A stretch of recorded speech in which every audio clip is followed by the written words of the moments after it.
नमस्कार, मैं हूं विवेक शुक्ला। आप देख रहे हैं अनादि टीवी। आज जिस खबर पर हम आज चर्चा करेंगे वो खबर हमारे लिए है, आपके लिए है, पूरे देश के लिए है, हमारे आने वाली पीढ़ियों के लिए है। क्योंकि अगर आज हम सावधान नहीं हुए तो आने वाले वक्त में जो हालात पैदा होने वाले हैं उनका मुकाबला शायद हम आप ना कर पाएँ। जी हाँ, बात जुड़ी है या खबर जुड़ी है यूरोपियन कंट्री से। वही यूरोप, आपके सपनों का यूरोप, जहाँ पर हर आदमी का सपना होता है कि एक बार हम यूरोप घूमें, स्विट्जरलैंड में हनीमून मनाने जाएं, डेनमार्क घूमें, जर्मनी जाएं, स्वीडन जाएं और तमाम सारे ऐसे यूरोपियन कंट्री हैं जो आपके ख्वाबों में बसे हैं, जहां सोचते हैं कि एक बार हम जाएं और वहां की खूबसूरत वादियों का नज़ारा करें। वही खूबसूरत वादियों वाला ठंडा और खुशनुमा माहौल वाला यूरोप जो आज आग का गोला बन गया है, जल रहा है। कैसे? इस पूरे वीडियो में हम जानने की कोशिश करेंगे। यूरोपियन कंट्री का जो तापमान है वह एकाएक 40 डिग्री के पार चला गया है।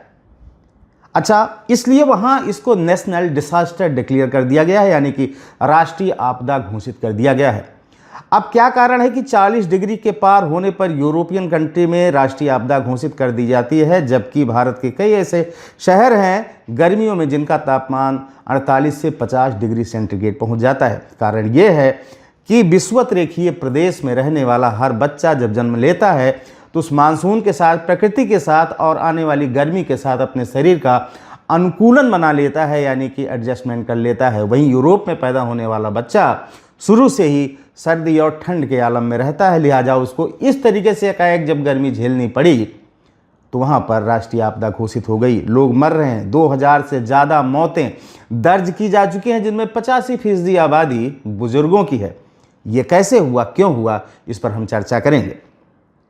गर्मी ऐसी बढ़ी कि वहाँ पर कई सारी यूरोपियन कंट्री में कंक्रीट की सड़कें फट गईं, रेलवे लाइन पिघल गई और ट्रैक टेढ़ा हो गया, जिससे ट्रेनों की रफ्तार थम गई। बहुत जगहों पे ऐसी कंडीशन आई कि गर्मी के इस कहर से हाय तौबा मच गई और सरकार अफरा तफरी में लगातार कई सारे ऐसे नियमों का इम्प्लीमेंटेशन करने लगे जिसके लिए यूरोप तैयार नहीं था। एकाएक आई इस गर्मी की आपदा ने, इस कुदरत की कहर ने, कुदरत की तबाही ने यूरोप को झकझोर के रख दिया, क्योंकि यूरोप इस आपदा को झेलने के लिए तैयार नहीं था। आपको बता दें कि 40 के पार तापमान पहुंचने के बाद यूरोप में जो स्थिति बनी उससे वहां पर एक डर और भय का माहौल बना है, क्योंकि यूरोपियन इस तरीके से गर्मी के आदी नहीं थे। और सबसे बड़ी बात यह है कि वहां पर जो एकाएक जलवायु परिवर्तन हुआ है, जो हीट वेव वहां पर आई है, उसके कई कारण है। जैसे वहाँ के जो घरों की संरचना है, जो घरों की बनावट है, वो सर्दियों से बचने के लिए किए गए थे, यानी कि मोटी मोटी दीवारें, छोटे छत और बहुत बहुत बड़े मोटे कांच के ग्लास से घरों को बंकर जैसा बनाया जाता था, ताकि घर की गर्मी बाहर ना निकले, यानी कि सर्दियों से राहत मिले। और वही जब तापमान वहाँ पर बढ़ा तो घर की गर्मी बाहर नहीं गई और बाहर का तापमान भी इतना गर्म था कि वो घर जो बंकर था वो आग के गोले में तब्दील हो गया, जिससे तमाम सारी मौतें हुई।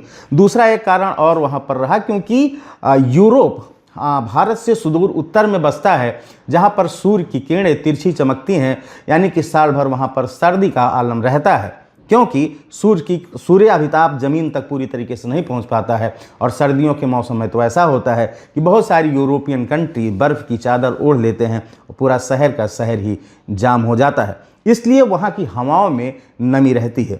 हवाओं की नमी जब गर्मी से टकराती है तो ह्यूमिड बना देती है, यानी आर्द्रता हो जाती है, और जो पसीना आदमी को होता है वो सूखता नहीं है और धीरे धीरे गर्मी बढ़ती जाती है और शरीर अपने आप को ठंडा नहीं कर पाता है, इसलिए असहज स्थिति उत्पन्न हो जाती है।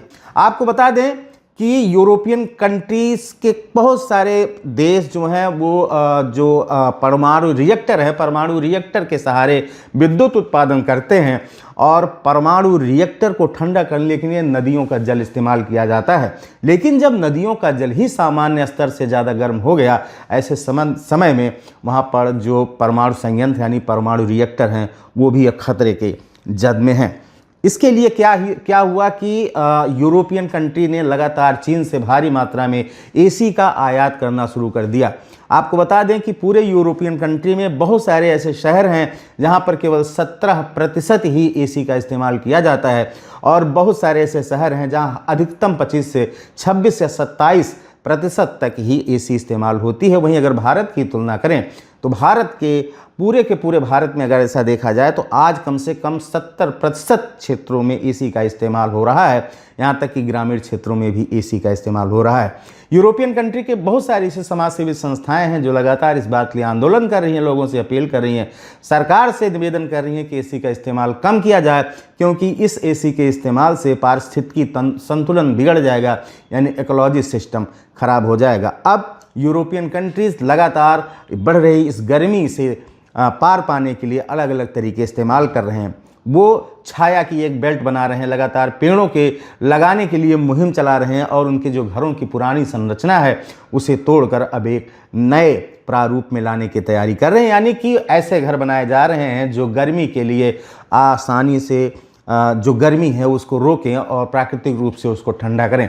इसके उलट अगर भारत में घरों की संरचना देखें तो देखेंगे कि पतली दीवारें, ऊंचे छत और हवादार खिड़कियां, क्रॉस वेंटिलेशन और संगमरमर और मोज़ेक की जो फर्श है, इससे घर को ठंडा रखने में आसानी होती है। धीरे धीरे यूरोप भी लगातार अब इस दिशा में आगे बढ़ रहा है कि किस तरीके से प्राकृतिक रूप से आई इस आपदा को, यानी इस गर्मी को रोकने का प्रयास किया जाए। अब चुनौती है भारत के लिए। खबर यूरोप से जरूर है, लेकिन अब चुनौती हमारे आपके लिए है, भारत के लिए है।